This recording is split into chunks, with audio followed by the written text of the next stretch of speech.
नमस्कार दोस्तों, एक बार फिर आप सभी का स्वागत है मनोज फिल्मी दुनिया में। बॉलीवुड के स्वर्णिम युग में धर्मेंद्र और हेमा मालिनी की प्रेम कहानी की तरह कुछ ही प्रेम कहानियों ने लोगों के दिलों को छुआ है।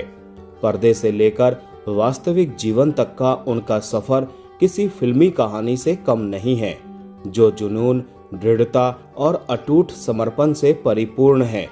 फिल्म सेट पर एक चिंगारी के रूप में शुरू हुआ यह रिश्ता जल्द ही एक ऐसे अटूट बंधन में बदल गया जिसने हर मुश्किल का सामना किया और समय की कसौटी पर खरा उतरा।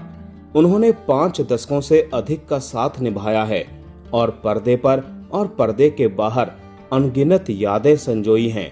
उनकी प्रेम कहानी सिर्फ ग्लैमर या शोहरत की कहानी नहीं है, यह 2 आत्माओं की कहानी है जिन्होंने जीवन के हर पड़ाव पर बार बार एक दूसरे को चुना और उन्हें भारतीय सिनेमा के सबसे प्रिय जोड़ों में से एक बना दिया।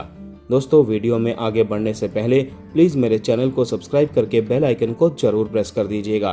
तो चलिए दोस्तों, वीडियो को शुरू करते हैं। उनकी कहानी तब शुरू होती है जब धर्मेंद्र और हेमा मालिनी की पहली मुलाकात 1970 में फिल्म तुम हंसी मैं जवां के सेट पर हुई थी। लंबे समय तक साथ साथ काम करते हुए उन्होंने न केवल पर्दे पर एक मजबूत जोड़ी की खोज की, बल्कि एक दूसरे की संगति में वास्तविक सुकून भी पाया। हेमा ने याद किया कि कैसे फिल्म की शूटिंग के दौरान साथ बिताए समय के बाद जो दोस्ती के रूप में शुरू हुआ था, वो धीरे धीरे एक गहरे रिश्ते में बदल गया। उनकी शुरुआती केमिस्ट्री सिर्फ फिल्मी जादू नहीं थी, बल्कि कैमरे के पीछे बिताए गए वास्तविक स्नेह और यादगार पलों पर आधारित थी।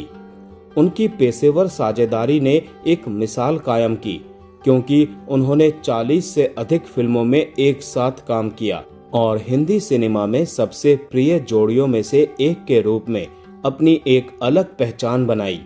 इनमें से एक उल्लेखनीय फिल्म शोले है, जहां उनके वास्तविक जीवन के घनिष्ठ संबंध ने उनके द्वारा निभाए गए किरदारों में जान डाल दी, जिससे उनके डायलॉग्स में एक ऐसी प्रामाणिकता आई जिसे दर्शकों ने महसूस किया। हेमा ने बताया कि उनकी दोस्ती से प्यार में बदले रिश्ते ने इस फिल्म को भावनाओं की एक अतिरिक्त परत प्रदान करने में मदद की। पोस्टरों और प्रचार की चकाचौंध के पीछे वो एक मजबूत व्यक्तिगत बंधन बना रहे थे, जो उनके पर्दे के काम को प्रतिबिंबित करता था। उनकी प्रेम कहानी पारंपरिक राह पर नहीं चली। जिस समय वो एक दूसरे के प्यार में पड़े, धर्मेंद्र पहले से ही अपनी पहली पत्नी प्रकाश कौर से विवाहित थे और उनके 4 बच्चे भी थे। हेमा के परिवार ने शुरू में इस रिश्ते का काफी विरोध किया, क्योंकि उनका मानना था कि एक विवाहित पुरुष से शादी करना जटिल होता है। खबरों के मुताबिक धर्मेंद्र ने 1980 में शादी से पहले इस्लाम धर्म अपना लिया था, ताकि उनके रिश्ते को कानूनी मान्यता मिल सके। बाहरी दबावों के बावजूद उनका एक दूसरे के प्रति समर्पण अटूट था। 1980 में उन्होंने आधिकारिक तौर पर शादी कर ली, जिससे उनके जीवन में एक नया अध्याय शुरू हुआ। शादी के बाद इस दंपति की 2 बेटियां हुई, ईसा देओल और आहना देओल। उन्होंने साथ मिलकर प्रसिद्धि, परिवार और मातृत्व की जिम्मेदारियों को बखूबी निभाया। हेमा के लिए बॉलीवुड की ड्रीम गर्ल से मां और साथी बनने का सफर रचनात्मक कार्य और घरेलू जीवन के बीच संतुलन बनाए रखने से भरा था। जिस तरह से वो एक दूसरे की भूमिकाओं का सम्मान करते थे, अभिनेता, मनोरंजनकर्ता, अभिभावक, उसने उनके रिश्ते को और भी गहरा बना दिया।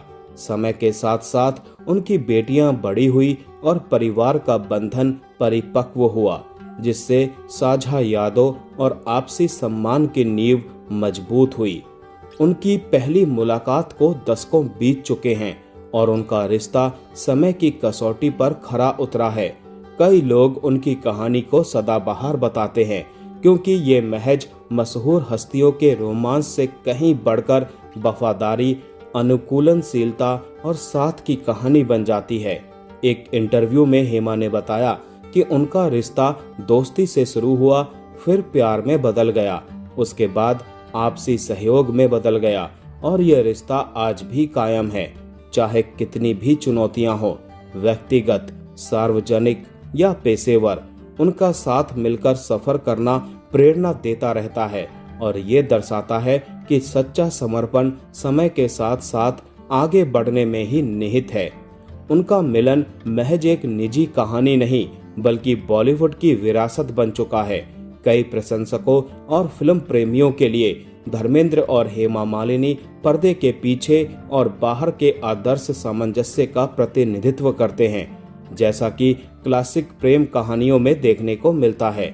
उनकी कहानी को लेखों, प्रशंसकों द्वारा लिखे गए पूर्ववृत्तियों और जीवनी परक निबंधों में दर्ज किया गया है। अपने जीवन को गरिमा और दृढ़ता के साथ जीकर उन्होंने फिल्मों से परे एक अमिट छाप छोड़ी है।